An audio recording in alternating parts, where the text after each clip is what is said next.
got Keisha already. And then we'll just go directly. And they're gonna just ask you questions about like, you been a producer growing up, and just how you started the foundation and how important it is to get back to children and all that good stuff. Okay. How you been? I mean, good, man. Real good. Good. All right.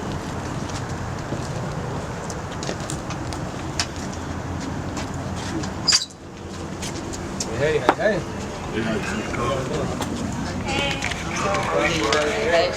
No, it's all good. I love it. That might have been my GPS out trip.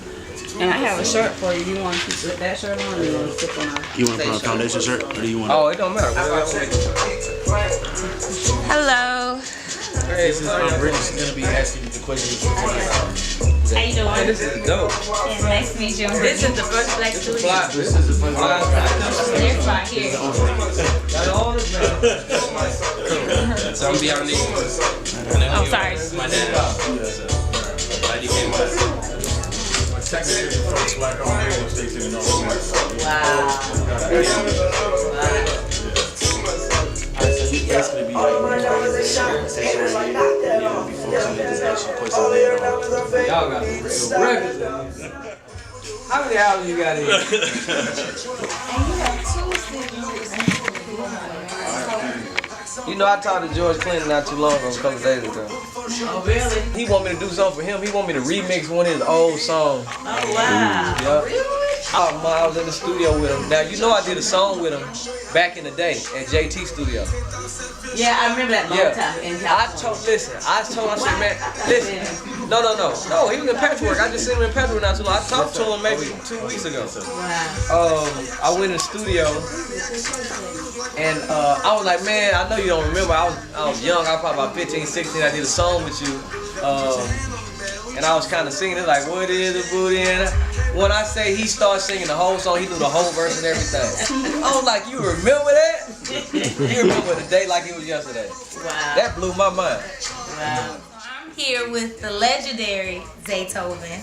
Thank you for just existing. Like, you influenced so much of my. I danced to so many of your songs. It don't make any sense. But I just want to know how Atlanta has influenced you. I think Atlanta has influenced a lot of the music culture.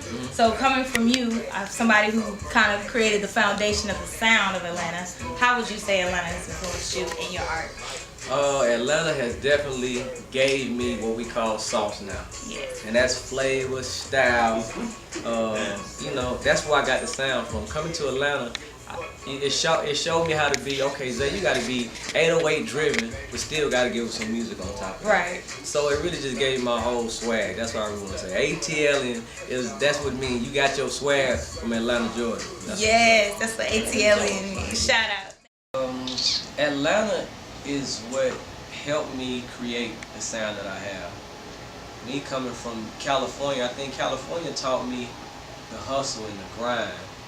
Atlanta showed me the stylish and creative part of me. You know, Atlanta contributed to how I dress, how I move, how I act. You know, Atlanta is all that. So, you know, I got my sound because Atlanta is driven by heavy 808s and very musical. It's a lot of churches, a lot of musicians in the South, so you know it's very musically driven. So I got my whole swag really from Atlanta. When I create music, it's all about me just being spontaneous. You know, I play music at church, so that's where I got my, you know, that's the reason I'm musically inclined. But when I go to make a beat, when I first started making beats, I tried to put too much music in the beat. So when rappers hear the beat, they're like, man, there's too much music in here. Like, what am I supposed to do with this? So I had to learn how to dumb it down. And the only way I could think of doing that is well, let me just speed up the process. Let me just make it real fast. And, you know, that way I won't get too, you know, too musical with the beat.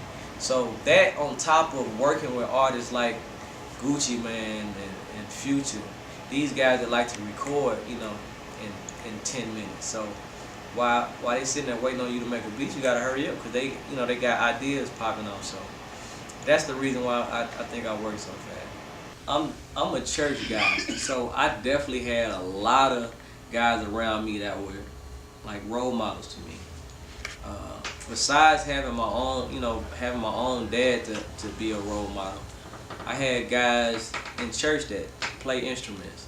There's a guy by the name of Sheldon Harrington. They took their time. They took time to sit there and sit at the piano or the organ with me and show me how to play songs and show me what chords meant and things of that nature. There's a guy by the name of Hugh Davis. Would take time out of their day. These are busy people. These are very talented people. But they would come by the house and show me a song that I can work on and learn. So, those guys played a very, very, major part in my success. Another guy by the name of Vernon Moore. All these are just church guys. These are the older guys that's already playing the instruments, that's looking down for a young guy like me and say, come here, let me help you out. Let me show you how to do this. Let me show you what you need to do to learn how to play a full service. And that's, those are the things that shaped and molded me to the guy I am now. So when it comes to character, when it comes to giving back, when it comes to, showing the young people, what they should do, I had people show me what I should do. So that's the reason why it's my time to do that for the next generation.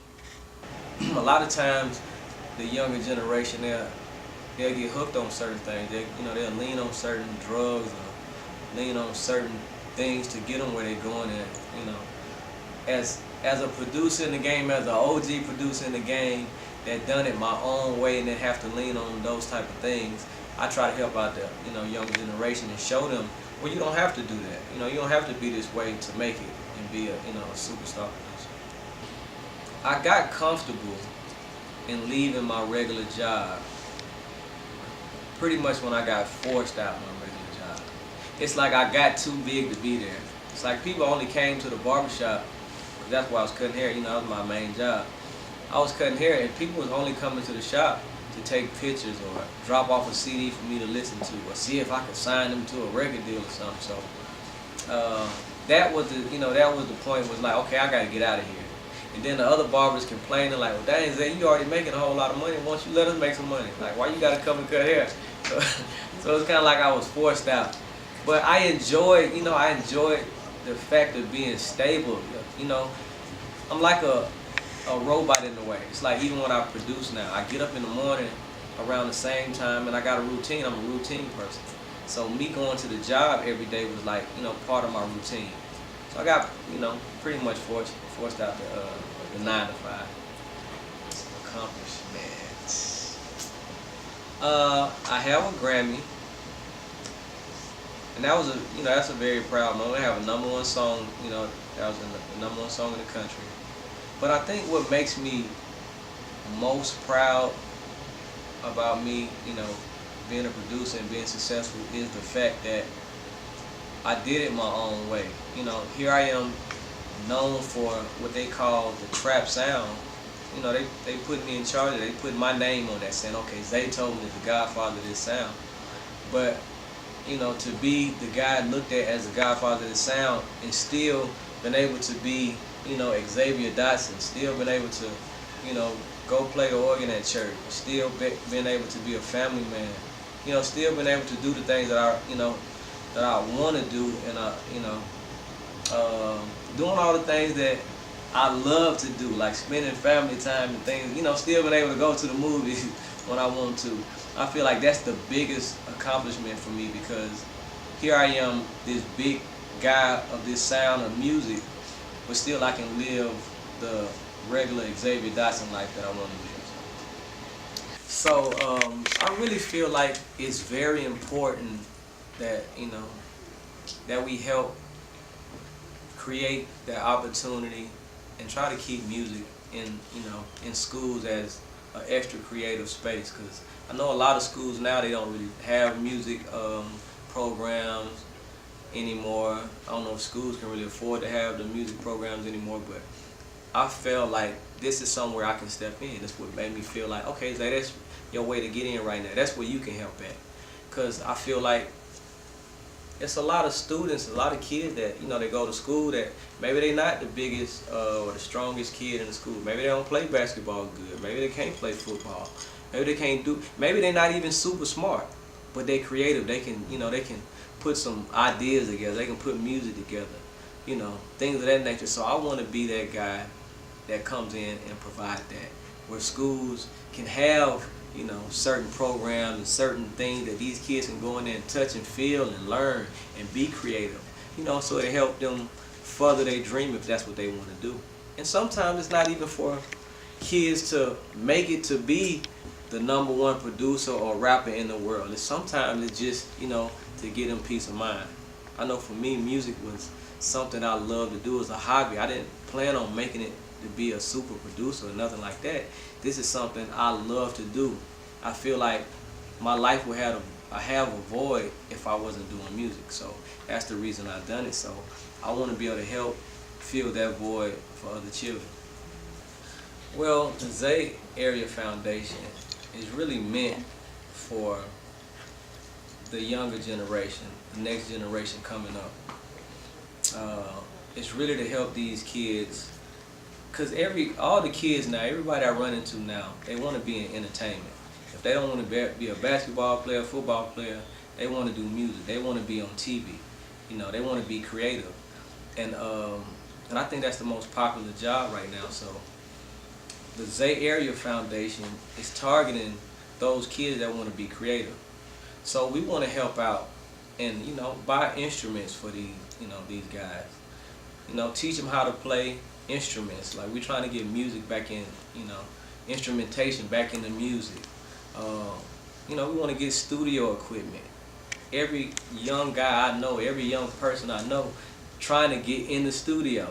So we want to help provide those things. And coming from somebody like Zaytoven and the Zay Area Foundation, we're going to do it with, you know, integrity. We're going to do it with character. So people cannot just, when they get these gifts, when they get these keyboards and drum machines and computers, they can look at the person that's giving it to them and say, okay, that's a role model. That's the way I should do it when I get, you know, these instruments or when I get this equipment. So what advice would I give myself?